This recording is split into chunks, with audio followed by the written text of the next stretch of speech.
11 каналы кызыктуу инсандар менен интервьюлар түрмөгүн баштайт. Саламатсыздарбы? Кыргызстандагы эң популярдуу адамдардын бири, мурунку муфтий, диний аалым Устаз Чубак Ажи Жалилов бүгүн биздин суроолорго жооп берет. Алдыда кандай суроо берсем да мен сизди таң калтыра албайт болушум керек, анткени сиздин турмуштук суроо жооп программаңызга келген суроолор эми жумшактатып айткандардан кызык. Мисалы, сизге аралдык секс исламда уруксатпы же жокпу деген мазмундагы суроолор да келет экен. Анан ушундай суроолор келгенде сиздин мындай шаштыңыз кетип же ыңгайсыз абалга калбайсызбы? Бисмиллахир-рахманир-рахим. Мен үчүн негизи ыңгайсыздык деген түшүнүктүн өзү жок, анткени биздин динибиз адамды бардык шартта өзүн алып жүрүүгө, ошондой эле бардык мамилеге бирдей абал кылууга үйрөткөн дин. Ошондуктан дин карманган адам үчүн, айрыкча ушул ислам илимий жолдо жүргөн адам үчүн булардын бардыгы табигый көрүнүш катары бааланат. Ошол себептен адатта мен жанагыдай бир түз эфир эмес съемка тартууларга баргандан баш тартам, анткени ал ошо жасалма түрдө кээде ушундай бир түз калтырган себептен дайыма түз эфирге гана макулдугун берип жүрөм. Дээрлик менин ошол жанагы чыгармачылыгым 95% түз эфир менен гана коштолуп турат. Ошондуктан андай нерсе түшүнүк жок. Андан экинчиден бир себеп ошол мага мындай бир коркунучтуу деп айтсам болобу же мындай бир күтүүсүздүк болобу, ошондой окуялар, кээ бир окуялар ошо биздин коомчулукта бар экендиги гана мени мындай тынчсыздандырган учурлар болот. Бирок суроо катарында жок, эч кандай мага мындай бир күтүүсүз болгон жери жок. Чынында мен абдан таң калдым, аралдык секс тууралуу сизге кеп кеңеш сурап кайрылганда бул уруксатпы же жокпу деп. Анткени билгиси келет экен, сизден балким уруксат алгысы келеби. Бирок мындан да тышкары сизге ар кайсы тармакта суроолор менен кайрылышат. Ошолордун ичинен бир эң башкача бир суроо берип, сиздин эсиңизде калгандар барбы? Мага бир жолу бир суроо беришкен. Жанагы ак күп деп айтып коебуз, орусча перхоть деп. Ошону кантип кетирсе болот деген суроо түз эфирден келген.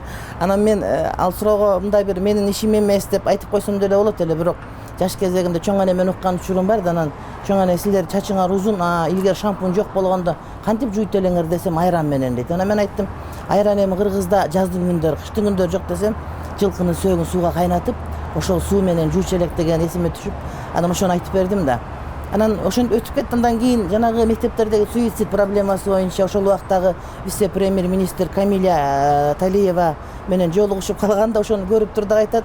Мен ошол суроого абдан таң калып, бирок суроодон дагы жооп кандай болот экен деп мындай бир күтүп отурдум элем деп мына ошону мага айтып берди. Анан мен ошол суроого мындай мен үчүн мындай бир кызык суроо болду деп айтсам туура болот. Деги эле балким молдодон сураш керек беле, эгерде мен деле ошентип карап отурсам, бир диний аалымды ошентип сурай белем деген суроо кайра мен өзүмө келген. Мына ушул эң жөнөкөй суроо, бирок мындай бир кызык суроо деп айтсам туура болот экен. Рахмат жоогуңузга. Анан негизи сизди биз заманбап молдо катары билебиз. Анткени сиз Facebook'та абдан активдүү колдоносуз. Мындан башка кайсы дагы социалдык тармактарда барсыз? Бир жолу ошол мага бартынан тыюу салуу болуп, мен телевизорго чыкпай калгам, гезиттерге чыкпай калып, радиого чыкпай калып, жумуштан кеткенден кийин бир 6 ай бою мага мындай бир үй түрмө сыяктуу абал жаралганда мен агенттер менен гана, агент менен байланышымдагы ошол келген азыр эми ал мектептеги 5-класстын окуучулары пайдаланган каражат да, бирок ошол убакта андан башка нерсе жок болчу таптакыр. Ошондо бир 3 ай 4 ай бою ошол көрүүчүлөрдүн суроолорун угуучуларга агент аркылуу гана жооп берип тургам. Ал эми азыркы учурда биз ошол YouTube аркылуу маалымат жиберебиз, бирок байланышуу Facebook аркылуу гана, анткени ошол мындай бир макамга, орунга туура келет деп эсептейм. Ал эми Twitter аркылуу башка болуп аткан маселелерди биздин жардамчыларыбыз, тагыраак айтканда шакирттер, ошолор мындай камсыздап карап турушат. А мен өзүм Facebook аркылуу гана ошол байланышканга аракет кылам, анткени ошол анткени биздин ошол Насат медиа өзүбүздүн порталыбызда дээрлик 9 миллионго жакын катталуучубуз бар дагы, ошолор менен иштешип турат. Эми калгандар ошолор аркылуу башка жакка тарап турат. Негизи эле абдан кызык, сиздин чөнтөк телефонуңузда кандай азыр жүктөө деп коет, эми орусчасын айтканда приложениялар бар телефонуңузда. Мен телефонумду кээде кантип иштеткенин жакшы билбейм, анткени менин балдарым жакшыраак билет. Мен ошол жана Facebook'ка киргенди, кээ бир маалыматты окуган жана жооп бергенди гана билем. Андан башка кандай ишмердүүлүгү бар телефон, канчалык деңгээлде бир мындай бир күчтүү телефон экенин дагы түшүнбөйм. Ошондуктан ал боюнча менин маалыматтарым дээрлик жок деп атат. Телефонуңуздун маркасын билсеңиз керек. Кайсы марка телефон? Nokia болуш керек. Nokia болуш керек. Эми сөзүн нугун бир аз башкача өңүткө бурсак, сизге суроо, сиз өзүңүздү патриотмун деп эсептейсизби? Ооба. Менчелик патриот жок болуш керек деп ойлойм. Анткени ошо патриотмун дегендердин бардыгын угуп көрүп билип жүрөбүз, бирок патриотмун айтып аткандардан же болбосо мындай бир билбейм, балким өтүп кеткен муунда бар болушу мүмкүн, балким азыр деле биз көрбөгөн патриоттор көп болушу мүмкүн, бирок мындай бир патриотмун деп айткандардын арасында ошол мен эң көп патриот мен болушум керек деп ойлойм. Анткени ошол патриоттуулук деген эмне? Бул жөн эле жанагыдай куру сөз эмес да, жанагы сөз бар эмеспи? Сүйүү деген сүйүү эмес бетиңден, сүйүү деген сүзүп өтүү деңизде. Машаккаттуу иш. Ошол өзүнүн жумушу менен, өзүнүн бир идеясы менен, иши менен, куру сөз менен эмес да, демагогдор эмес. Мына ушундай болгондо дин жаатында мен өзүм ошол элиме, жериме, деги эле Кыргызстан эмес, балким ошол Түркия элдердин бардыгына, андан дагы чоңураак алкакта бир колуман келген жардамды мындай бир бергим келип, ошонун боюнча аракеттенип атам деп ойлойм. Мына ушул патриоттуулук темага жооп берет деп ойлойм. Мен өзүм эң патриот деп эсептейм. Бирок негизи бизде патриоттулук темасы көтөрүлгөндө көбүнчө кыргыз тили көтөрүлөт да, кыргыз тилинде басым жасалат. Мен сиздин буга чейинки маектериңизди карап чыктым. Сиздин улуу кызыңыз Сара Бишкектеги орус мектептеринин биринде окуйт экен да. Сиз эмнеге аны орус мектепке бердиңиз? Ал жакта билим деңгээли жакшыраак болот, же жакшы сапаттуураак билим алабы деп эмне үчүн ушундай чечимге келдиңиз? Азыркы учурда биздин кызыбыз лицейде окуйт. Орус мектептен ошол жака которулду, Токмок кыздар лицейинде.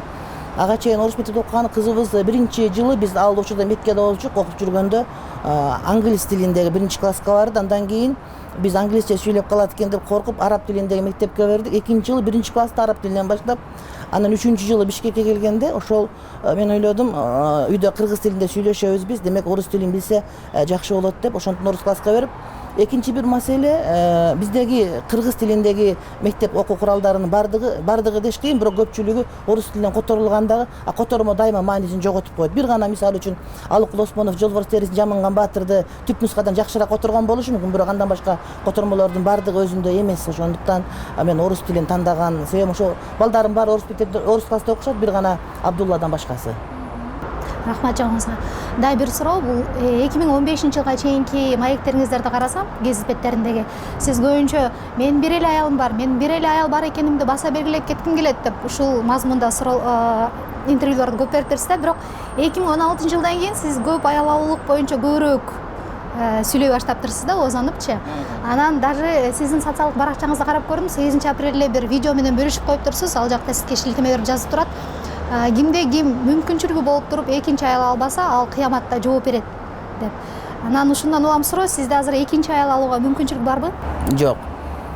Жок деп айтат элем. Анткени мүмкүнчүлүк дегенде азыр кээ бир адамдар түшүнгөндөй, ошол курсагы ток болсо, эки адамды багалап турган болсо, бул ошол мүмкүнчүлүктөрдүн бири гана. Анын эң биринчиси адамдын убактысы болуш керек, адамдын жан дүйнөсү ошого жооп бере турган болуш керек. Болбосо азыркы мен айтып аткан проблема бул социалдык бир жарылуулардан келип чыгып аткан сөз деген сөз. Ошол убакта эки аялы барбы жокпу деп ар кандай бир чуулган тасмалар чыккан себептен ошону түшүндүргөнгө элек болуп, экинчиден ар бир мындай бир адам ошол экинчи жубайга үйлөнгөн учурда бул эми динибизде салтыбызда бар маселе. Коомчулук кээде кабыл албаганы менен, бирок ошол нерсе бир жашыруун уруу сыяктуу болбош керек, ачыкка чыгыш керек дегенди баса белгилеп айткым келди да. Анан экинчиден биз экинчи аялды жок деп жокко чыгарганы менен баары бир, бирок ошол биздин коомубузда бар маселе дагы биздин экинчи турмушта жашап аткан, экинчи аял жашап аткан биздин карындаштарыбыз, кыздарыбыздын укугун кадимкидей тебелеп атабыз да. Булар жанагы жүзүндашчы Гүлчөтай дегендей көшөгөн ичинде калып кетип атчы да. Булар бизде 10 миң деп айтсам балким көп, балким 1000 деп саналат деп айтсам туура болот да. Мен жеке өзүмдүн шартым туура келбейт, анткени мен убактым өтө аз болгон себептен өзүм азыркы жашап аткан балдарымдын энесине дагы мен мындай жетишерлик убакыт бөлө албагандыгым үчүн кадимкидей мындай өзүм капа болуп кетем. Бирок жалпы кызыкчылык, жеке кызыкчылыктан кээ бир учурда жогору турарын эске алганда, мен ошол жашоомо деле кайыл болом. Ошондо жыйынтыктап айтканда сиз көп аял алуу үчүнсүзбү? Ооба, анткени андан башка жол дагы жок, анткени Кур'ан-ы Каримде айтылган маселе, андан башкача суроону жоопту берүү ал мен үчүн менин диниме туура келбеген, ошондой эле кыргыз катары менин элимдин салтына туура келбеген жооп болот эле.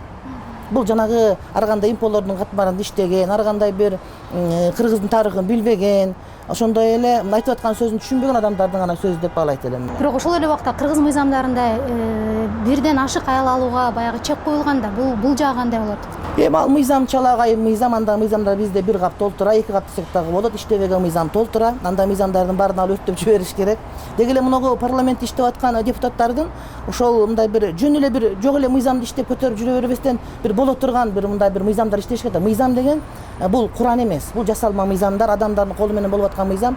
Дайыма адамдын жашоосун жакшы жакка багыттай турган мыйзам болгондо гана болуш керек да. А ошол 2 аял алса жооп берет деген мыйзам бизде чыккандыгына бир канча жыл болуп, бул 5-6 чыгып калган мыйзам, бирок бирөө деле азырга чейин камалган жери жок. Мисалы үчүн бизде өтө белгилүү инсандардын Өзбек ажы дайыма мактанат, 2 аялы бар экендигин, Мыктыбек Арсенбек мактанат, парламентте канчалар 2 аялдар бар экен. Кыргызстандын бардыгы билет, бирок биздин соттор эле билбей калат да. Ошондуктан ал иштебеген мыйзам. Демек ага кагаз коротуп, ага кул коротуп, ал эмес ошол мыйзамды өз убагында чыгарган депутаттардан штраф төлөчү керек. Анткени силер элге коошпогон туура эмес мыйзам чыгардыңар деп.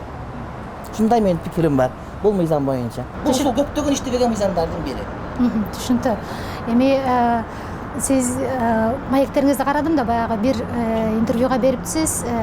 Мен күн сайын таңкы намаздан кийин машинамды катуу ылдамдыкта айдап алып Бишкекти аралаганды жакшы көрөм депчи.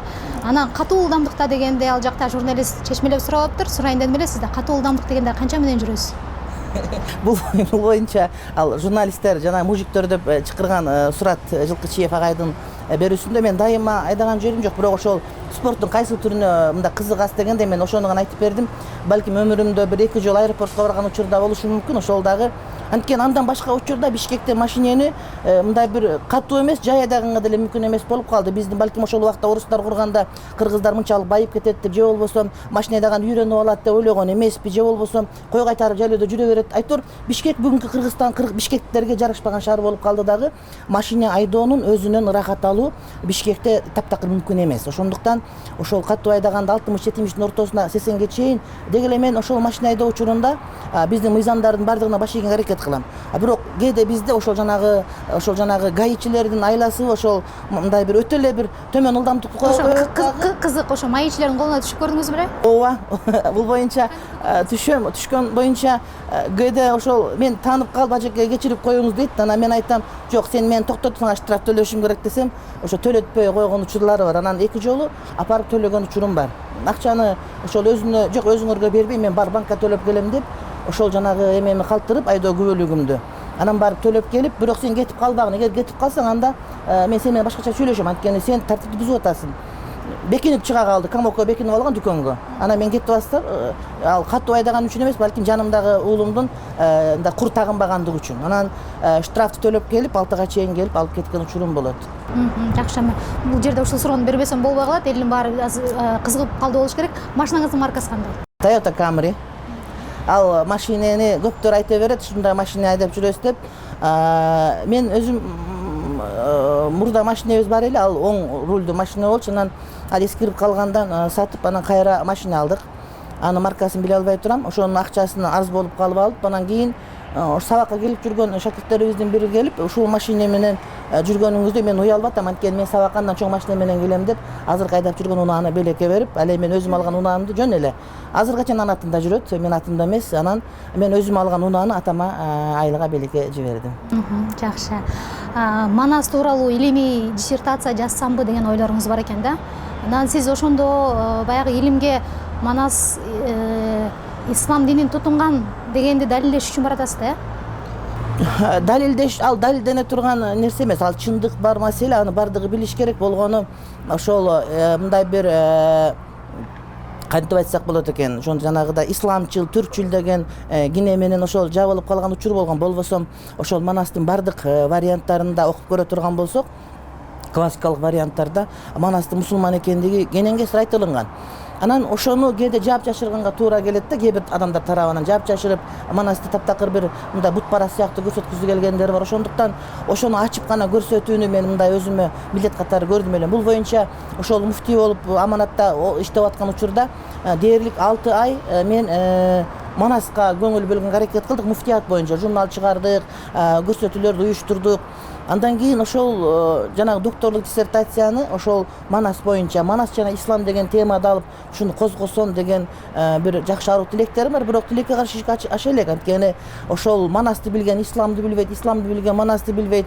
Анан мага жетекчи боло турган адам жок дегенде ошол ислам боюнча дагы бир аз маалыматы болуш керекпи деген дагы пикирге де ошол мени кайгып өтпөйт да. Экинчи бир маселе, биздеги ошол жогорку окуу жайларында, ошол докторлук, магистрлик алган учурларда дагы бир саясат дагы бар экен дагы.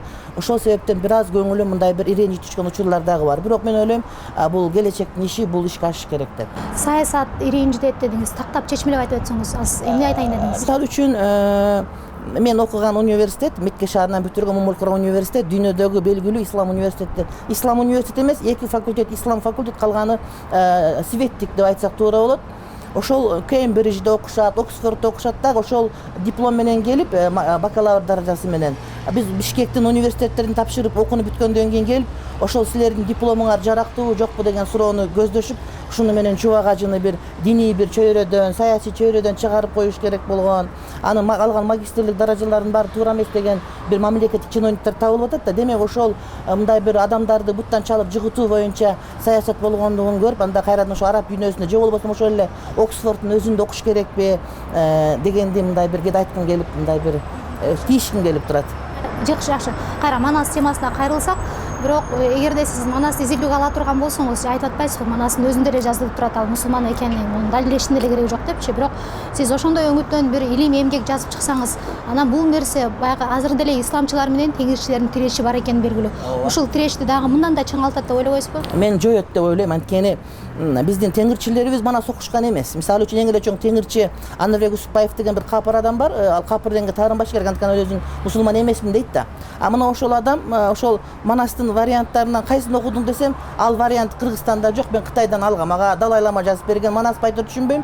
Бирок Сагынбайдын Манасы болбосо, Саякбайдын Манасы болбосо, жок эле дегенде кечеги Манас Жусуп Мамайдын Манасы болбосо, анда ал кайсыл Манасты айтыш керек? Түшүндө көргөн Манас болушу мүмкүн да. Ошондуктан мен ойлойм, ошол биздин теңирчилер деги эле эмне үчүн ошол Манасты жазып чыгуу, Манастын мындай бир ислам жүзүн көрсөтүп берүү, бул ошол биздин кыргыз интеллигенциясына, кыргыздарга исламга даават кылуу деген сөз. Сөз түрдө эле Курандын арабча тексттерди айтпастан ошол Манастын өзүндөгү сөздөр, мисалы үчүн ошол жерде кандай колун сууга салды дейт, кол дааратын алды дейт, бутун сууга салды дейт, бут дааратын алды дейт, таңгылайып атканда ушундай айтор Курани Каримдеги кээ бир түшүнүктөр Манаста өтө элестүү айтылып берилген жерлери бар дагы. Мына ошону Манас деле, Молдос деле билбей калат. Ошондуктан экөөнүн мындай бир эки акыйкат бирин бир таппай жүргөндөй эле. Мен ошол Манасты ошол диний мектептерге же жогорку окуу жайларында Манас окутканда ошол аркылуу көөнө исламды адамдарга тартуулагым келип, ушуну айткым келип турат. Ошол азыр дагы 1-2 саат Манас айтып өттүңүз. Буга чейинки сиздин видеолоруңузда да карап чыксам, Манасты мындай айтат экенсиз. Канча саат билесиз? Манас боюнча мектепте айтып жүрчүмүн кадимкиде. Чоң энем бул Саяктардын кызы болот, Токтогулдан. Анан деген Мамаша деген анын таекелери төкмө акын болгон. Кылыч деген абасы Манасчы болгон дагы. Анан ошол Сагынбайдын, Саякбайдын варианттарын окутуп, биз окуп берип, анан ошону чоң энебизге окуп берчүбүз. Анан чоң энебиз кичинебизде аны окуп берчи. Анан чоң энем мага ошол пенсиясы 28 сом, ошол бир айда 28 сом түгөнчү, күнүгө 1 сомдон берип отуруп, анын бардыгы меники болчу эле.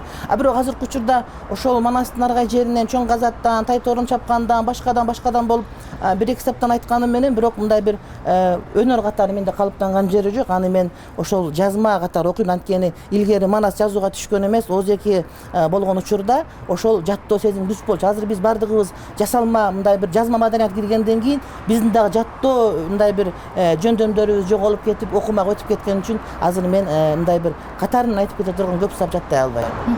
Азыр чоң энеңиз тууралуу айтып кеттиңиз.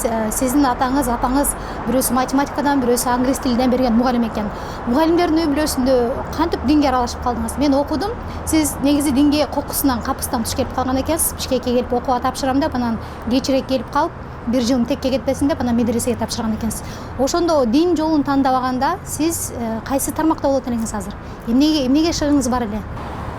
Мен экономист болмокчумун, анткени ошол окууга тапшырып, бул 92-жылдарга кайтып келет. Анда Чынара Жакыпова деген бизде министр чыккан. Ошол кишинин убагында биринчи жолу Кыргызстандан чет өлкөгө, дал Туркияга окуучулар кетип атканда, мен мектепти медал менен бүтүргөндүгүм үчүн мен дагы кабыл болуп, Измир шаарына деп айтышкан ошондо. Анан бирок экономикалык материалдык бир проблемалардын айынан мен бара албай калып, анан окуудан кеч калып башка окуулардан. Анан ал убакта ушундай түшүнүк бар эле, мектеп медаль менен бүтүргөн адам, математикалык Мектепти алтын медаль менен бүтүргөнсүз. күмүш медаль менен бүтүргөнбүз. Алтын медаль үчүн дагы ошондо коррупция деген нерсе болгон, бирок менин төртүм жок. Күмүш медаль алыш үчүн жок дегенде бир төртөө болуш керек, менде бардыгы 5, бирок мен ошол убакта ата мектепте директор эмес, айыл өкмөт болуп кеткен себептен башка бирөөлөргө насип кылган деп айтсак туура болот. Айтор ошентип барбай калгандан кийин анан ошол бактылуу кокустук. Деги эле кокустук деген сөз бул Кудай үчүн кокустук деген сөз жок. Бул биз үчүн гана кокустук, анткени биз көшөгөн артындаганы көрбөйбүз. Ошол себептен бизге кокустук да, мен ойлойм, ал ошо Кудайдын астында кокустук эмес, бирок мен өзүм боюнча кокустук бул бактылуу кокустук деп айтат элем. Мен азыр эч убакта ошого өкүнгүм келбейт, анткени мен ошол коомчулукка өзүмдүн кайсы бир деңгээлде пайдамы тийгизип атканымы жан тери менен сезип турган үчүн сезем. Бирок ошол бүтүп атканда, ошол тапшырып атканда, окуп атканда ата энем мени кыйла көндүрүштү. Мисалы үчүн мен айттым да, мен ошо бир жыл окуп, анан бир жылдан кийин мен кайрадан окууну таштап башка жака окуйын деп аракет кылып, анан Ошто теология ачылып барып тапшырып, анан мени беседадан кулатып коюшкан. Экзамендерден баарынан өткөм, бирок ал жакта дагы ошондо паракорлук бар билбейм, бирок Кудайга шүгүр айтам ошого өтпөй калганыма ошол убакта, анткени анда ошондо Бешимов ректор болчу, өзүнө чейин кирип барган, эмнеге мен өтпөй калышым керек деп, анан бирок айтор өтпөй калгам, тагдырыма ыраазымын. Анан ошондо ата энем кайрадан медресе окууму мага түрткү беришти да, эмне дейт, атам айтат, сен молдо болбой эле кой, сен деген посол болуп иштейсиң. Апам айтат, сен дагы мындай болосуң, карачы мына молдокелер жакшы жашайт. Бирок ата эне мындай бир мага жашоону көрсөт, жашоо менен мени бир мындай бир сороткулар келген болсо керек деп ойлоп калдым. Анткени ошол убакытта өтө паракорлук күч алып, анан бизде ошол парага бере турган тыйын жок болгон себептен дагыбы. Анан экинчи бир себеби Кудайдын ата энемдин көңүлүнө салганы болуш керек деп ойлойм. Анткени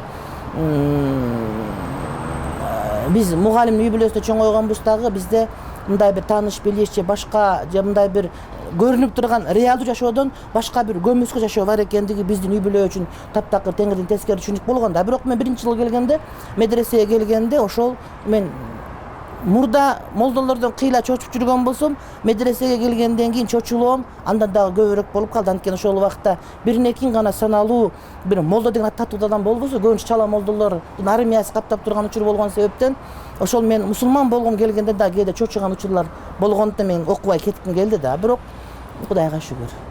Экономист болмок экенсиз, эгерде Чубак Ажи Жалилов болбой калсаңыз, ажы болбой, диний алым болбой калсаңыз. Кандай экономист болмокмун билбейм. Азыр мен Акылбек Жапаровду абдан сыйлайм. Экономист катарында мен ойлой берем, Акылбек Жапаров чыгып алып бир нерсени сүйлөй берсе, жалган айтса деле биз Кыргызстан ишене берсе керек бир 6 айга чейин деп. Анткени мындай бир татаал терминдерди колдонуп сүйлөгөн боюнча.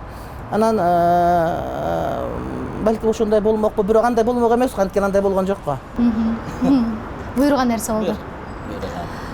Сиз учурда аябай атактуу адамдардын бирисиз, бул шексиз нерсе. Бирок ошол эле убакта сиздин атактуу жакындарыңыз бар экенин көпчүлүк биле бербесе керек. 5-чакырылышта парламенттин депутаты Бөдөш Мамырова тажиңиз болот экен. Тажиңиз болот экен. Андан тышкары белгилүү режиссер Нурбек Эген сиздин классташыңыз болот экен. Экөөңүздөр даже бир жатаканада жашаган экенсиздер. Азыр Эген менен байланышыңыз барбы? Телефон аркылуу, тилекке каршы Эген Нурбек анда Календаров болчу. Ал ошондо эле мындай бир бөлөкчү адам болчу да, таптакыр бөлөк алам болчу, таптакыр эле. Экөөбүз чогуу жатчу бир бөлмөдө, нокаттык жигит эле. Анан ал ошол көрүшкөнгө мүмкүнчүлүк болгон жок. Ал келгенде мен Москвага кетип калдым. Ал Москвада жүргөндө мен дагы Европада жүрүп калдым. Айтор ушинтип жолубуз кайчылышып, бирок телефон менен байланышып турабыз, дайыма сүйлөшүп турабыз. Анан кээде баарлашып, мисалы үчүн Нурбектин кээ бир нерсесинде ал теңирчи болуп кетиптир, анан сиздин классташыңыз экен, эмне үчүн аны менен сүйлөшпөйсүз деген сөздөр айтылып, анан бирок мен анын мындай бир адам катары жакындан билген үчүн адамдардын айтып аткан баасына мен көп деле маани берген жерим жок да. Мен анын чыгармачылыгын сыйлайм, анын чыгарган эмгектерин дээрлик бардыгын көрүп, анан өзүмчө түшүнгөнгө аракет кылам. Албетте кээ бир нерсесине кошулгум келбейт, бирок деги эле фильм тармагында бизде цензура керек деп ойлойм. Анткени чыгармачылык тууралуу сизге суроо берейин дегем да, анын Пустой дом деген тасмасы абдан бир катуу сынга кабыл алынды да. Анан сиз ошол тасманы өзүңүз көрүп көрдүңүз беле? Көрдүм, мен тасманы көрдүм, бирок тасманы көргөндө биринчи планда эмнени көрүш керек, экинчи планда эмнени көрүш керек, тасма көрүүнүн маданиятын деле көп адамдар түшүнгүсү келбейт. Ошол нерсени көчөдөн көрөт, ошол нерсеге маани берет, а бирөө телевизорго чыгарып койсо ошого таптакыр маани берип алганы бар. Дал эмес өзүнүн жашоосу ээн үйдөй болуп турган эмнеси жок, бирок тияка сынчынын сыңар өтүгү майрык дегендей эле кеп да.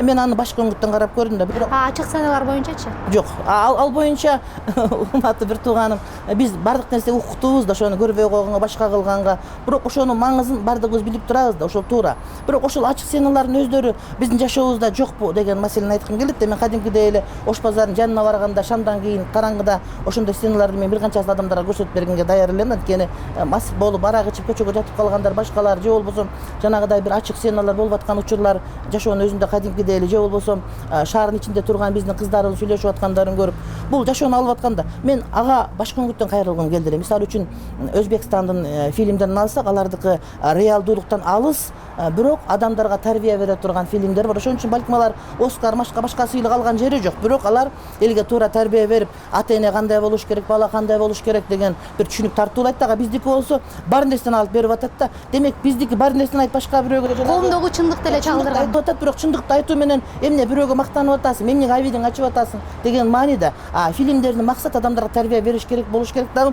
Келечекте үлгүлүү Кыргызстан момундай болушубуз керек деген көрсөтө турган болсо тарбиялык болот эле. Бул ошол жанагы көп эсе заказ менен, атайын буйрутма менен тартылган мындай бир фильмдер деп ойлойм да. Мисалы үчүн ошондой эле маселе Айтматовдун Жамилясын деп айтсак болот. Анткени ошол убакта мындай СССРде сүйүү жок деген, жеңил айтканда ошондон каршы чыгыш керек болуп, анан ушундай бир сыйлыкка татыктуу болуш керек. Балким ошол майда өлкөлөрдөн бирден атактууну чыгарыш керек болуп, Кыргызстандан бирөө, Өзбекстандан бирөө, Тажикстандан бирөө чыгып калганда, мына ушундай тартыш керек болуп калып эле бир чыгып калгандай таасир калтырат да. Бул мен үчүн кээде мындай жийиркеничтүү бир маанайды жаратып коет. Түшүнүктүү. Мектепти жалаң 5 менен бүтүптүрсүз. Андан кийинки жогорку окуу жайлардын баарын артыкчылык менен бүтүптүрсүз. Аябай көп китеп окууңузду айтат экенсиз, белгилейт экенсиз дайым. Анан 3 бөлмөлүү китепканаңыз да бар экен да. Ошол китепканаңыздагы китептер тууралуу бизге кызык болуп атат да. Арасында кыргыз адабиятынан же болбосо дүйнөлүк классикадан китептер барбы? Же негизинен баягы көбүнчөсү эле Диний адабияттарбы деген суроо. Кыргыз адабияты боюнча эгерде мен мектеп бүткөнгө чейинки адабияттын баарын окуп бүтүргөм. Анткени такыр калбай калган ошол учурда. Экинчиден утур кийинки чыгып аткандарын окуганга аракет кылам, бирок элекке мындай бир сапка илине турган адабий чыгармалар көп жазылган деле жери жок да. Мисалы үчүн окуганда Тамшаны окуй турган, илгери бир китепти мен 50 жолу окуганга чейин барган учурларым болгон, бирок азыр бир жолу окугандан кийин кайра кармаган келбей калат көптөгөн чыгармаларды. Жени Герхард окугам, Теодор Драйзердикин 50 жолу окугам. Ал эмес азырга чейин ошол учурдагы сенаттын атын ошол иттин атына коебуз да бизчи азырга чейин. Бирок атын айткым келбей турат. Анан мисалы үчүн кайсы китепти айтсам, мисалы үчүн Жаңы кумарчы деген китепти дагы бир 50 жолу окугам. Бирок акыркы жолу мына азыр 40ка чыккандан кийин окудум. Окугандан кийин ошону 50 жолу окубай эле койбоптурмун деген ой келди. Балким менде анда биринчи эле бөлүк болуп, экинчи бөлүктү жакында эле таптым да. Ошол экинчи бөлүктү окугандан кийин ал башында айткан кириш сөзүндө сиз кээ бир адамдарды окшоштуруп алып ага капа болбоңуз деген, бирок окшоштуруп эле койгон да. Мисалы үчүн жанагы Сарасеп деген гезиттин акыркы бетинде Кумурузустан деген бир макала чыгат дагы. Анан ал мындай бир бул жөн эле сөз деп коет да, бирок чындыгында биздеги бар реалдуулукту айтып берген сыяктуу эле. Ал деле айтып берген да биздеги чиновникте жашоосун башкасын. Анан мен айылдык адам үчүн мага ошол нерсе кызыктуу угулган болсо, кийин мен шаардыкмын деп айта албайм өзүм, бирок шаарга келип шаардтар көргөндөн кийин ошону окугандыгыма мындай бир чындап эле өкүнүп калдым деп айтсам туура болот. Андан башка кайсы Каар заманды окудум, мисалы үчүн Чыңгыз хан жөнүндө. Анан азырга чейин Султаны менен окуйм, мисалы үчүн. Андан кийин Декамеронду окугам. Бирок көп нерсе унутуп калдым, анткени ар бир китеп окуганда ошонун бардык сюжеттери эсте калбайт экен, бирок ошондон алган сабактар гана кала берет экен да. Ошон үчүн бир убактарда ошол окуган китептериме баштан аяк айтып бергенге даяр элем, бирок кийинки учурда ошону айтып бере албай калыптырмын дагы. Бирок кээ бир гана сюжеттер эсимде калып калганы болбосо, негизги пикир мисалы үчүн ошол Каар заманда мындай келет акырындачы. Кыш канчалык каардуу болбосун, жаркыраган жаз баары бир келбей койбойт деген сөз мен үчүн мындай бир көбүнчө дем берет. Анткени мен жашоомдо аябай каардуу кыштар болгон учурда бул кыштын деле бүтө турганы бар деген ой мага келчү да. Андан сырткары дагы эмне деп айтсам болот экен. Анан дагы сиз белгилеп кеттиңиз, ошол китептерим көп деп баса белгилейт дегениңиз, мен ушуну адамдарга китеп окуганга бир мындай багыт болсо деп айтат элем. Анткени үндөп, анткени азыр көптүр мени көргөн адамдар бар, уккан адамдар бар, шакирттерим бар да ошолор дагы китеп окуса экен дейт элем да. Анткени Куранда фахаддис би не'мати раббика. Эгерде Кудайым сага бир жакшылык берсе, ошол жакшылыкты адамдарга айт дейт. Анан адамдарга кантип үгүттөш керек, кантип китеп окутабыз дегенде, мисалы үчүн бир эле мисал, бизде жанагы кыргызча саймасы бар кемселдерди кийген жок болчу дагы, Отунбаева президент болгондо эле кээ коюп, Куран окуган жерде элдин баардыгы кийип кетти, ошондой. Ошон үчүн эл көзүндө көрүнгөн адамдар жок эле дегенде, бир нерсени жашоого киргизгенге жашоосу менен аракет кылса, ошол жакшы деп ойлоп, ошон үчүн мен ошо мактангандай таризде мындай китеп окуйм, окуш керек деп айтканым, китеп окуп калса. Анткени азыр автобуска мен көптөн бери чыккан жерим жок. Анткени биздин үйүбүздүн автобус каттабайт жаныбыздан. Ошол себептен бирок мындай бир байкаганымда, мындай кетип атып китеп окуган адамдарды, остановкада туруп китеп окуган адамдарды мен элестетким келет да, бирок ошондойлор жок. Кээде интернеттен көрүп калып, аялдамадагы жана китепканалар дегенди көрүп туруп, ошондой бир мындай бизде деле болсо деп мен ойлойт элем да, бирок тилекке каршы андай жок. Азырынча биздин жаштар көбүрөөк чөнтөк телефондоруна үңүлүшөт китепке караганда. Анан кийинки суроом, негизи окунуп бүткөндөн кийин келип эле муфтиятка фатва бөлүмүн жетектептиз. Мен түшүнгөнүм, фатва деген бул исламдагы укуктук маселелерди жөндөй турган өзүнчө тармак. Демек сизде сөзсүз түрдө кызыгуу болду. Сиз байкап көрдүңүзбү, ошол исламда шариат аркылуу жайылтып аткан эрежелер бар да, ошол эрежелер менен биздин конституциядагы эрежелер бири-бирине дал келбөөчүлүк жерлери барбы? Карама каршы болгон жерлер. Мат Тереза деген бирөө өткөн илгеричи. Ошол айтат, эгерде көчөдө митинг болуп, мындай бир согушка каршы десе мен чыкпайт элем, бирок тынчтык үчүн деп айтса мен чыгат элем деген сөзү бар да. Бул деген биз дайыма позитив сөздөрдү сүйлөгөн жакшы, ошон үчүн мен жакшыгын айтып берейин. Биздин баш мыйзам дээрлик 70% динге каршы келбейт. Дээрлик 70%. Анткени ошонун ичиндеги эркиндик маселесинде, адамдардын укугу маселесинде, адамдардын мындай бир тең укукка ээ экендиги туурасындагы нерселердин баардыгы мен өз көзүм менен окуп чыктым. Ал эмес ошо басмадан чыккан күнү баш мыйзамдын баардыгын окуп чыккам десем туура болот да. Текебаевдин өзүнүн колуна белекке алып, ошондо окугам мен. Анан ошондо баалаганым боюнча 70%, 80%га чейин биздин динибизге каршы келбейт. Болгону динди түшүнбөгөндөр ошонун баардыгын жокко чыгара бергени таптакыр туура эмес. Текебаев тууралуу өзүңүз оозданып калдыңыз. Эми саясаттан кепти алсак, 2015-жылы парламенттик шайлоо болду. Ошол шайлоонун астында мен саясатка барсамбы деп атам деген көз карашта маектерди берипсиз да. Бирок барган жоксуз. Бирок барган эмес болсоңуз дагы сиз айрым бир партияларга колдоо ирет баягы көрсөттүңүз, ишаралар болду. Мисалы үчүн Кыргызстан партиясына иштепсиз.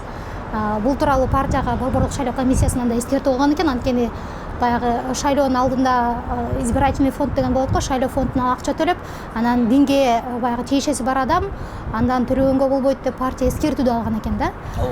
Анан мунун баарын айтып аткан себеби, сизди көпчүлүк ушул Ата Мекен партиясына сүрөөнчүлүк кылат го деп күткөн да. Анын ичинде мен да ошону күткөм. Эмне үчүн Кыргызстан партиясына? Ошол жанагы Борбордук шайлоо комитетинен эки партиянын атына келди. Улуу Кыргызстан жана Кыргызстан партиясы. Анткени Улуу Кыргызстан партиясы менин сүрөттөрүм бардык жакка илигендиги үчүн аларга келди. Анан Кыргызстан партиясында ошол жанагы ошолордун Кыргызстан партиясын колдобош керек эле деген сөз менен кайтып келди да. Бирок эгерде ошол алар жакшылап караганда, ошол Кыргызстан партиясына айтылгандай сөздөр Ата Мекен фракциясына да айтылган болчу, бир волга айтылган болчу, өнүгүү боюнча айткан учурларым бар эле. Айтор ошол мени мындай бир шайлоого катышып бериңиз, биз менен алдыңкы 3 адамдын, 5 адамдын же биринчи адам болуп барып бериңиз деген партиялардын азыркы парламенттегилердин 90% деп айтсам туура болот. Сизге келишкен тизмедеги алдыңкы 5 орундан 1 орунду беребиз, бизге келиңиз деп. Азыр ошолордун баардыгы парламентте отурат. Бир гана Улуу Кыргызстан келген жок, калганын баары келди. Улуу Кыргызстан партиясы бул мен ошол такыр барбайм деп чечим кабыл алгандан кийин келишти дагы, бирок мындай жаштар болгон үчүн мен аларга бата бергеним рас. Анткени эч ким алар тоготкусу келбей, булар ким, колунан эмне келет деген суроо болгон учурда анан бардыгы мени ал партия менен бул партия менен деп дөш аларга жабыштыргандан мен мына ошолорду мен колдогум келип атат деп ачык колдоп айтып бергеним бар бул боюнча. Ал эми калган партиялар боюнча ошол журналисттердин кычык суроолору деп айтсам туура болот. Анткени ошол бир нерсе илип алгысы келет да дайымачы. Анан ошол сүйлөп мисалы үчүн мага минтип суроо берет да. Ошол Кыргызстан партиясынын жетекчиси арак завод чыгарат экен. Анан арак завод чыгарган адам менен кантип барасыз? Мен барам деп айткан жокмун, бирок барып калсаңыз кантип барасыз? Анан мен эриде мен депутат, саясатчы болгондон мурда мен молдомун. Диний адаммын. Адилеттүүлүк мен үчүн негизги мындай бир багыт болуш керек. Анан мен айттым, болуп ал кишини арак сатып атат десек, анда башка периштедей болгон же периштеден берагыраак болгон кайсы сачын айтып бересиз мага? Бирөө мародер деп айыпталып атат, бирөө деген мамлекеттин заводдорун уурдап алган деп айтып атат, бирөө деген болсо сойкулук кылгандыгы чыгып атат, бирөөсүнүкү болсо мамлекетте мисалы үчүн пара алгандыгы чыгып атат. Деги эле өзүнүн акчасы менен, маңдай тери менен байыган шоро менен дагы башкадан башка кимди мага айтып бере аласыз сиз? Бирөөсү мэр болгондо жерди алып кийин база салып алыптыр, бирөөсү дагы мындай кылыптыр. Деги эле Кыргызстанда жашыруун деген нерсе жок. Ошон үчүн мен ойлоп атам, бизде периштелер жок экен. Ошон үчүн ага арак сатып атат деп ага көп деле маани берип, анткени калгандар ичип атат ошону деле. Арак саткан ичкен экөө бирдей эле күнөкөр. Ошондуктан бул жерде андай мындай дештин кереги жок. Эгерде биз арак саткан үчүн шайлоодон чыгаргыбыз келсе, анда калгандарын да бардыгын чыгарып коюш керек. Анда бир эле Азирети муфтий менен Абдушукур Ажын апарып эле депутат кылып коюш керек деген максатта айткан сөзүм болчу да, ошол себептен аны шайлоого пайдалангысы келишти окшойт. Чындыгында мен башында деле баргым келген эмес эле, бирок ошол баргым келбейт деген дароо айткым келген жери жок. Анткени мен өзүм баамды билейин деген түшүнүк болду. Чындыгында мага акча сунушташты аябай. Бардыгы эмес, бирок кээ бир партиялар $450,000, $500 миллион чейин мага акча сунуш кылганга чейин барышты. Анан мен ошондон кийин менин баам ушундай турбай, булардын баасында демек дагы деле арзан экенмин деп, ошон үчүн мен баргым келген жери жок. Түшүнүктүү, көп эле суммада акча сунуштаптыр негизи анда. Ооба. Кандай дейсиз? Көп эле суммада акча сунуштаган экен. Көп эле суммада акча, бирок адамдын тагдыры, авири, анан элге кызмат кылам деген нерсе. Анткени бир маселе бар да. Акча берген адам ошол шайлоодон кийин акчаң алдың болду, сен сүйлөбөй отур деген сөз түрдө келиш керек деп ойлодум да. Мен ойлодум, кээ бир партиялар болду, жеке мен адамгерчилик беделиме таянып бардыгы ошентишти. Бирок деген ошол сизди ыраазы кылабыз дегенде, ошол менин ыраазылыгым көрпөндөй катары эле бир тыйынга байлагысы келген, мени зээним кейитти чындыгында. Балким коом ошондой болуп аткан эле. Мен ошолордон башка нерсе күттүм элем да. Мисалы үчүн мени өздөрүн алганда мага мындай сунуш кылса болот эле да. Мисалы үчүн кайсыл мыйзамдарды кабыл алганга жардам беребиз, же эмне деп мындай бир пикириңди сураган адам болуш керекпи дейм да. Бирок алар андай эмес, шайлоого барып алсак андан кийин аржан көрө жатарбыз деп. Бирок шайлоого чейин максат шайлоо эле болгон болсо, шайлоодон кийин мындай бир болгондугун биз ата журт партиясынан билебиз. Мисалы үчүн өткөн 5-чакырылышта ар кандай гана чоң адамдар келген жок, бирок шайлоого чейин деген эле пикир бар экен дагы. Шайлоодон кийин бардыгы тарап кеткенин көрдүк. Ошол себептен ошол нерсе мени мындай бир канаттандырган жери жок деп айтсам. Балким мен деле баргым келген, анткени азыр карап отурган адамдардын мыйзам чыгарып атканда бир чала сабаттык, түшүнбөгөндүк, анан популисттик кадамдар, ушулардын бардыгы адамды кээде кыжалат кылат да. Анан бирок эмне кыласың, эми ошо сарайга кириштин кереги жок болуп. Ошондо баягы сиз ниетиңиз, ыкласыңыз бар болчу, мен шайлоого барам деп. Бирок ага чейин эле жанагындай нерселерди көрүп ренжип өзүңүз барган жоксуз. Сизге мыйзамдык чектөөлөр эмес, өзүңүздүн баягы ички мен барбайм дегениңиз себеп болду. Ооба, анткени мыйзамдык чектөө болушу мүмкүн эмес. Анткени мен деген Кыргызстандын жаранымын, паспорт көтөрүп жүрөм. Кимдир бирөө мени тосуп алышы мүмкүн эмес. Өзүм укугум. Бирок дин адамдары, баягы дин анча аралашпайт, саясатка аралашпаш керек деп Дин адам катарында эмес, Кыргызстан жараны катары катышканга укугум бар. Анткени ошол учурда мен алымдар кеңешинин мүчөсү элем. Ошого арыз жазып таштасам, эртеси көчөгө чыгып мен деле шайлоого катышсам боло бермек. Анткени бизде укуктар сакталган өлкөбүз болгону биздин жарандар укуктарын билбеген өлкөдө жашайбыз да. Бизде укуктук сабатсыздык өтө төмөн деңгээлде. Ошондуктан мен өзүм укугун билген адам катары айткым келет эле. Анан экинчиси, мен канчалык деңгээлде ошол жерге барганда пайда тийгизе алам адамдарга деп мына ошону мындай бир таразага көп салып көрдүм. Анан ошондуктан мен экинчи жол тандап алдым десем туура болот. Түшүнүктүү. Мына саясатта сизге кайрылгандар тууралуу айтып кеттиңиз. Баягы ысымдарын айтпасаңыз да, баягы канча сумма сунуштаган, азыркы парламентте партиянын баары сизге келиптир, лидерлери. Дээрлик бар. Дээрлик бар. Бирок дагы сизге саясаттан тышта келип, мен ушундай маселем бар эле, сен эми популярдуу адам эмессиңби, атактуу адам эмессиңби, сенин сөзүңө мындай кулак салышат, баягы мени сүрөп койчу, мени колдоп койчу деп келгендер болсо керек. Ошондойлорго кандай жооп кайтарасыз? Сиздин популярдыгыңызды колдонуп өзүнүн баягы жеке маселелерин чечкиси келген адамдар бар да. Ошолорго мамилеңиз. Мен муфтий болуп иштеп турган учурда келип Отунбаеванда президент ошол киши менен жолугат экен, ушуну айтып коебуз, башка кылып коебузбу, анан мындай сыйлыкка көрсөтүп аттык элек, ошол Баатыр деген сыйлык, ошону айтып коебузбу дегендер көп эле келе беришчү. Анан мен ошондон чындыгында мындай бир айтчумун, кээде ушундай деп айтып атат, ошол чындык туурабы депчи. Анан алар айтчу, ал мындай деп айтышчу да түшүндүрүп беришчү. Мисалы үчүн Радбек Санатбаев туурасы ошого Батыр дегенди берсек, анткени ошону айтсаңыз деп. Анан мен эми түшүнбөгөн үчүн анан айт деп, анан ошо турганда Орозо эжеге айттым, ушундай деп айтсам айтты. Андан дагы жогорку ийгиликке жетишкендер бар, мисалы үчүн спорт майданында. Ошондуктан ал адилеттик болуп калабы дегенди мен туура эле кабыл кылдым да. Ошол сыяктуу мындай бир тууганчылык мамиледе эмес, балким ошол кишиге жеткире алабы деген мындай сунуштар менен келген учурлар болуп калды. Ал эми кызмат сурап келгендердин бардыгына мен эч качан мындай бир ортого түшпүрөк айткан жерим жок. Ал эмес, мен атам өзүн мектепте өмүр бою мугалим азырга чейин. Анан бир ошол мугалимдердин өзүнүн бериле турган сыйлыктары боюнча келип калып, анан ошол боюнча дагы ортого түш деп мындай бир адамдар айтты, атаң келип атат дегенден мен түшкүм келген жок. Атам ошол сыйлык албай калды. Бул боюнча мен ошого өкүнгөн жерим жок.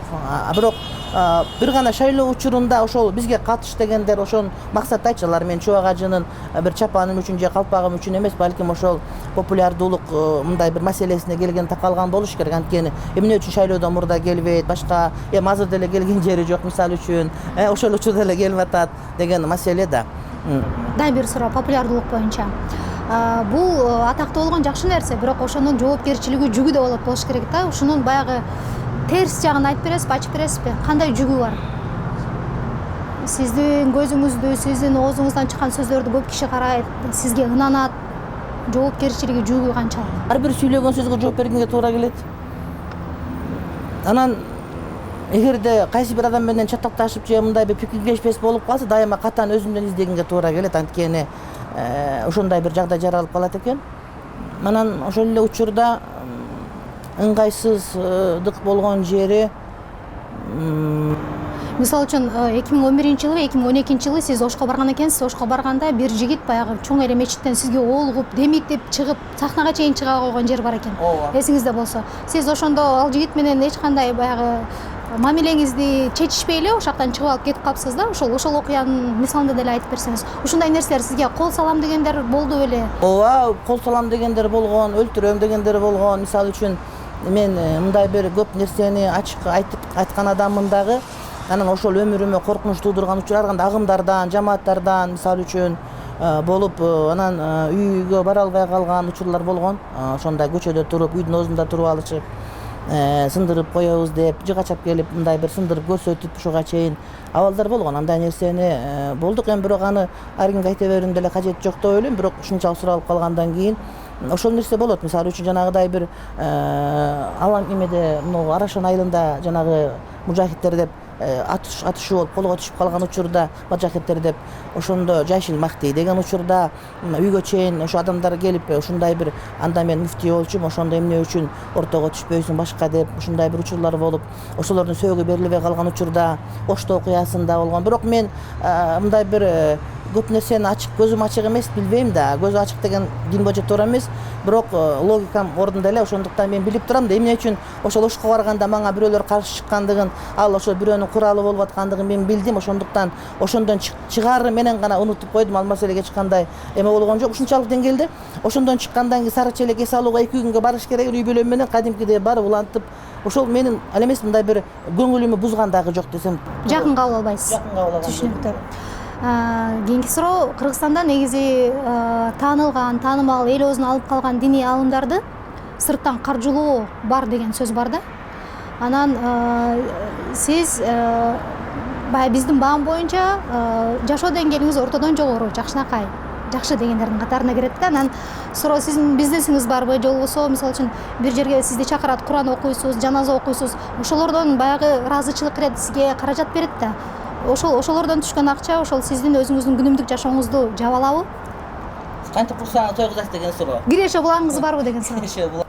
Мен сабак берем бир канча жерде, мен мугалимдик милдет аткарам. Андан кийин биз үйдө тоок багабыз, кадимкидей эле тоок багабыз. Тоок фермаңыз барбы? Өзүбүзгө жете турган эт багытында жумуртка биз дайыма нанды жаап жейбиз, эч убакта кылбайбыз, мындай бир даяр сатып албайбыз. Биз айран уютуп ичебиз үйдө.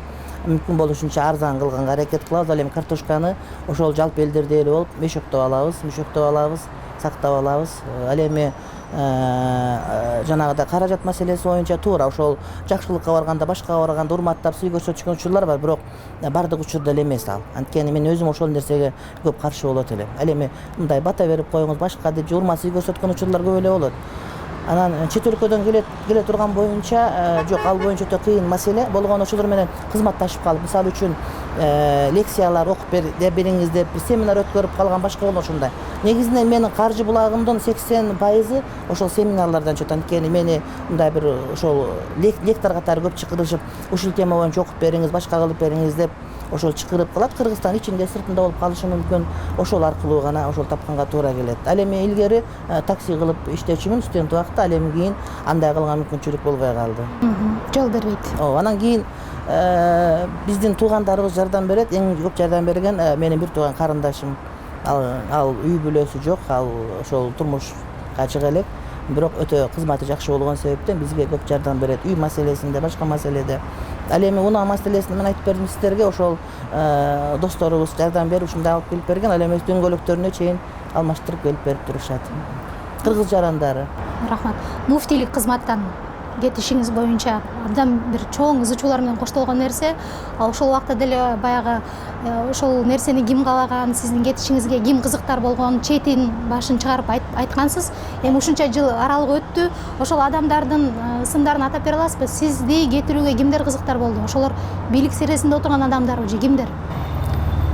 Мен мурда ошентип айыптап жүрсөм, азыр өзүмө гана айыптагым келет. Анткени адамдын өмүрү өзгөрөт да. Мисалы үчүн Ирандын лидери Хоменей ошонун китебин жазат. 40 жыл мурдагы фатвасынан кийин анын өмүрү өзгөрдү. Бул Ирандагы чоң революцияны баштаган адам да. Аятолла Хоменей. Анан ошол айтат, 40 жыл мурдагы пикиримен азыр өзгөрдүм дегенде, мен 4 жылдан кийинки пикиримен азыр өзгөрүп турам.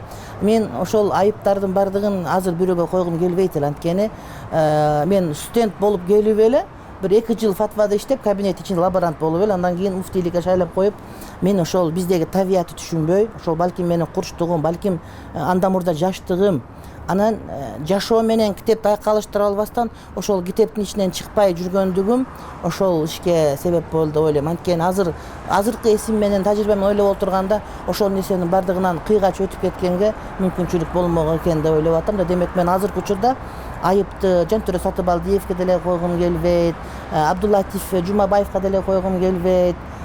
Же ошол убактагы айтор кимдер бар болчу, ошол убакта билбей калдым азыр.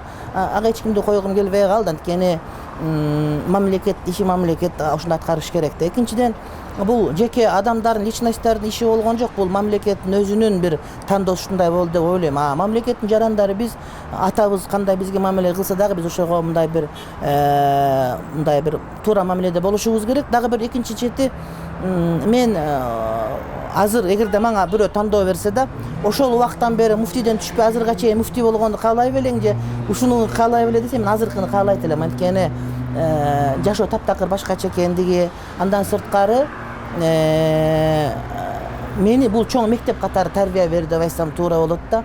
Ошол себептен чоңдордун экинчи жүзүн көргөнгө, адамдардын экинчи жүзүн көргөнгө бул жакшы болду. Мисалы үчүн азыр мени кайрадан барып иштеп бер деп бирөө сурана турган болсо, мындай эгерде такыр эле мындай бир суранычты мындай четке кага албай турган болуп эле калбаса, эгерде менин мүмкүнчүлүгүм болсо, анда мен эч качан макул болбойт элем. Муфтийликтен баягы кызматтан кеткенден кийин сизге кылмыш иши козголуп, анан кийин баягы ажылыктан түшкөн салык төлөгөн жок деген кине менен кийин бара отуруп ошол мыйзамдык немерге кылып жатып, Өмүрбек Текебаев бул ишти чечкендей болду. Сиз ошол адамга азыр өзүңүздү мындай карыздар катары сезбейсизби? Жок, эч качан. Ал ишин кылды, кылбаса Кудай ата жооп берет болчу. Анан анын үстүнө ошого чейин эле башкалар колдогон. Бирок Текебаевдин аты ушундай жана күн чыкканда жылдыздар көрүнбөй калгандай эле, Текебаев партияда калгандар көрүнбөй калып эле, байкуштар көрүнбөй калып атпайбы көп депутаттарчы. Ошол себептен ошон үчүн мен карыз катары сезбейм. Бирок ага мен биз экөөбүз жердеш катары, мен өзүмдүн карызымды сезип жүрчүмүн. Ошондуктан ал кишинин бир намазга барып калгандыгына бир аз себепчи болуп калдым деп ойлойм. ошол нерсени карызым. А бирок анын депутаттык ишмердүүлүгү боюнча жок, аны милдет, эгерде аткарбаганда да кыяматта мен асылмакмын моюна, сен ушуну кылган жоксуң деп, ошол дагы кыяматтагы канча көп жүгү бар билбейм, бирок ошону бирок эч качан карыз катары сезген жерим жок. Балким ал андан дагы көбүрөөк иш кылыш керек. Анткени Текебаевдин бир мындай бир көп адамдар айткысы келбейт, адилеттүүлүк үчүн сөз. Ошол дин, ислам, мусулманчылык боюнча 5-6 мыйзамдын ошол түрк мындай демөөрчүсү болуп, демөөрчү дегенде кандай, демилгечиси болуп бергендигин мен билем да, ошонун бири катарында бул. Анан экинчиден, бул саясий гана мындай бир иш болду. Мисалы үчүн бизде бир деле премьер-министр кеткенден кийин соттолгон жери жок. Азыр деле Сариев соттолбошу мүмкүн, ага чейин Бабанов, Жантөрө Сатыбалдыев, кимдер гана. Ошол сыяктуу эле меники деле ушундай эле болду деп ойлойм. Бизде ошол бир саясий нерсе, ага эч кандай кыжалат болуунун кереги жок деп ойлойм. Качан керек болгондо козголуп коет, а качан керек эместе тондурулуп тура берет. Мындай бир курал жарак катары гана пайдаланган нерсе. Муфтияттын теригинде дагы бир суроо болсун. Билинбеген менен муфтиятта көптөгөн акчалар айланат экен да. Ооба. Көптөгөн акчалар айланат экен. Орозо убагында эле 30 миллион сомго чейин акча түшөт экен зекеттен. Бирок бул нерсе азыркы Максатбек Ажы Токтомушевдун тушунда ачык ачып атат да, 27 миллион, 30 миллион деп сандар аталып атат да. Анан сиздердин убагыңыздарда ушул сумма каяка кетчү эле, кайрымдуулук иштерге жумшалчу, ошонун адреси боюнча отчет бергилер болчу беле, ошолор боюнча айтып бересизби? Болот, интернетте баардыгы сакталып турат. Биздин убакытта 12 миллион сомго чейин түшөт. Анткени бул маселе кандай? Бул маселе орозо биттирдин суммасынын өскөнү менен байланыштуу. Орозо битир деген инфляция болгон сайын, буудай кымбаттаган сайын 8 сомдон, 10 сомдон, 12 сомдон, 24 сомдон болуп атпайбы? Ал 30 болгондо ошо орозо битир 2 эсе кымбаттаган себеп ар бир адам 2 сом эмес 4 сом берип калып, ошо 2 эсе көтөрүлүп калган эле маани. Ортодогу баадагы айырмачылыктан улам ушундай чыгып кетти. Экинчиден, менин учурумда мисалы үчүн мындай шарт койчубуз. Ошол топтолгон орозо битирлер мүмкүн болушунча ошол топтолгон жердин өзүндө калганга аракет көп жасачубуз да. Борборлоштурган алып келип кайра тараткандын ордуна ошол жактан берилген жакшы. Андан сырткары биз ушундай үгүт тастап жүргүздүк. Силер биздин мечиттерге топтоп бербестен өзүңөр түзүп барып бергениңер андан бетер жакшы дегенди мындай бир компаниянын көп жуюштурган себептен ошол албаганга аракет кылчубуз. Анткени ар ким өзү таанышына билгенине берсин. Анткени бул ар кандай уурунун колуна түшүп калбасын, оорузаттан кеч калып калбасын. Демек бул нерсе ошол зекетти чогултуу механизмине да байланыштуу нерсе болду. Эми соңку суалым болсун, азыр ажылыкка каттоо жүрүп атат. Бизде жыл сайын ажылык аябай ызы чуу менен коштолот, ажылыкта коррупция бар деп айтылат, бирок нече жылдан бери ушул маселе чечилбей койду да. Биз бул жерде коррупция бар десек, анда бул жерде кызыктар адамдар отурат да. Мамлекеттик кызматтарда отургандар арасында дагы бар кишилер, кызыктар кишилер, алардын да үлүштөрү бар деп айтат да. Ушул маселе боюнча айтып бересизби? Же эгерде ачыктай алсаңыз ачыктап бере аласызбы? Кимдер отурат? Эмне үчүн жыл сайын ушундай ызы чуу менен коштолот ажылык? Негизи муфтияттын ишмердүүлүгүндө кара нерсе ызы чуу жок негизи. Бирок булардын бардыгы жасалма ызы чуулар. Мен муну жон тери менен сезген үчүн билем. Мисалы үчүн карап көрүңүз, мен 2 жыл иштегенде, биринчи жылы эч кандай проблема болгон жок, экинчи жылы гана сөздөр айтылды. Биринчи жылы чубак ажы Жебирейил периште, чубак ажы ушундай периште деген сөздөр айтылып атат. Анткени мамлекетте чаң тополоң болчу, ошол окуясы башка болупчу. Анан кийинки жылы этектерин жыйнап, дасторкон жыйналып калгандан кийин жанагылар өздөрүнө келип калып туруп кайрадан проблемалар баштады. Эмне үчүн? Ошол эле адам, ошол эле муфтият, ошол эле муфтий тыптынч болот дагы, кийинки жылы проблема. Анткени кийинки жыл мамлекеттин өзүндө тынчтык орноп калган болчу. Ошо жасалма ызы чуулуктан да ким кызыктар болуп атат? Муну жана кандай максат менен? Эми азыр мен айтканда ушак деңгээлиндеги сөз болот да, муну соттон жеңип чыгып же болбосо колунан кармап албаганда өтө кыйын маселе. Ошол эле учактар маселеси боюнча тендерге катышкан компаниялар, ошолорго аркасынан бир мындай жанагыдай колдоп берген адамдар, чоң адамдар болот, сөзсүз түрдө майда адамдар эмес, кайсыл компания утуп алыш керек деген. Ушул боюнча муну эми Кыргызстандын бардыгы эле билген маселелер деп айтам да, бирок ошол ким отургандыгы жөнүндө ушак сөздөр көп жүрөт, бирок мен өзүмүн мындай бир макам деңгээлимде ушак сөздүн деңгээлинде сөздөр айткым келбейт эле. Бирок бул ошол илгертен эле бар маселе болуп келген. Мен иштеп аткан учурда бар беле жок беле, ооба. Ал убакта деле бар болчу нерселердин бардыгы, бирок бизге чейин бардыгы бүтүп келип, биз өзүбүзгө тиешелүү гана иштерди кылчубуз да. Мисалы үчүн мен айтчумун да, эгерде кайсы бир компанияларга эгерде силерде проблема болсо, биз ошол проблеманы билгибиз келбейт. Биз учургубуз келет, кайрап келгибиз келет, башка эч проблеманы мен каалабайт элем. Анткени кыяматта мен бирөөнүн кылган иш үчүн же жанагы жебеген самсага пул төлөгөндү мен каалабайт элем. Балким ошол нерселер дагы кайсы бир нерсеге себеп болуп калды. Ошондуктан мен эч бир муфтийлердин же муфтиятта кызматкерлердин иш билгилүүлүгүнө мен мында шек келтирбейт элем. Бирок мына ошолорго сырттан таасирлер сөзсүз түрдө тийген себептен болуп турат. Анткени ошол жерде 2 жыл иштеген адам катары мен ар бир прессага чыккан сөздөрдөн улам шамал каяктан кетип аткан анын каяка кетип аткандыгын, каяктан келе аткандыгын мындай баамдап турам. Мына ошол нерселер менин түшүнүгүм мени өзүм алдабайт деп ойлойт элем. Сизге чоң рахмат. Бүгүн абдан кенен маектештик. Келип суроолорубузга жооп бергениңиз үчүн 11 каналынын жамааты атынан сизге чоң ыраазычылык билдиребиз. Бүгүн бизде конокто Кыргызстандагы эң популярдуу адамдардын бири диний аалым, устаз, мурунку муфтий Чубак Ажи Жалилов конокто болду. Сиздер 11 каналын көрүп жатасыздар, биздин толкунтабыңыздар.